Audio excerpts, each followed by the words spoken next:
Hello friend, સ્વાગત છે તમારું મારા કિચનમાં। તો આજે આપણે બનાવીશું ગરમીઓ માટે ઠંડી ઠંડી મેંગો લસ્સી। તો તેના માટે મેં 3 પાકી કેરી લઈ લીધી છે। હવે આપણે એને છોલી લઈશું। તો કેરી જે છે એકદમ તમારે મીઠી લેવાની। તો આપણી કેરી જે છે છોલાઈ ગઈ છે। તો મેં 3 કેરી લીધી છે। હવે આપણે 3 કેરીના ટુકડા કરી લઈશું મિક્સર ગ્રાઇન્ડરમાં।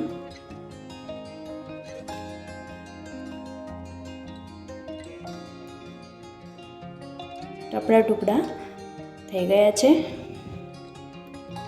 હવે આપણે આમાં થોડું દહીં ઉમેરીશું।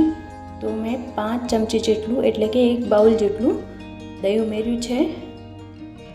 સ્વાદ પ્રમાણે ખાંડ નાખીશું। થોડા આઈસ ક્યુબ નાખીશું। હવે આપણે એને ગ્રાઇન્ડ કરી લઈશું। તો આપણું જે મિશ્રણ છે ગ્રાઇન્ડ થઈ ગયું છે, એકદમ સ્મૂથ એવી પેસ્ટ બની ગઈ છે આપણી। જો આમાં ગાંઠા રહી જાય તો તમારે એક વખત ફરીથી ઓન ઓફ કરીને ફેરવી લેવાનું। તો તૈયાર થઈ ગઈ છે આપણી મેંગો લસ્સી। તો 3 કેરી અને 1 વાટકી જેટલા દહીંમાંથી 4 ગ્લાસ બન્યા છે। હવે આપણે આમાં કેરીના ટુકડા ઉમેરીને એને ગાર્નિશ કરી લઈશું।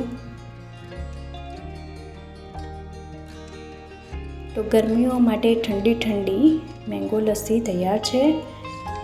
તો તમે કેરીનો રસ તો બહુ જ બનાવ્યો હશે, પણ એક વખત આ રીતે લસ્સી બનાવીને જરૂરથી ટ્રાય કરજો, બધાને બહુ જ ભાવશે।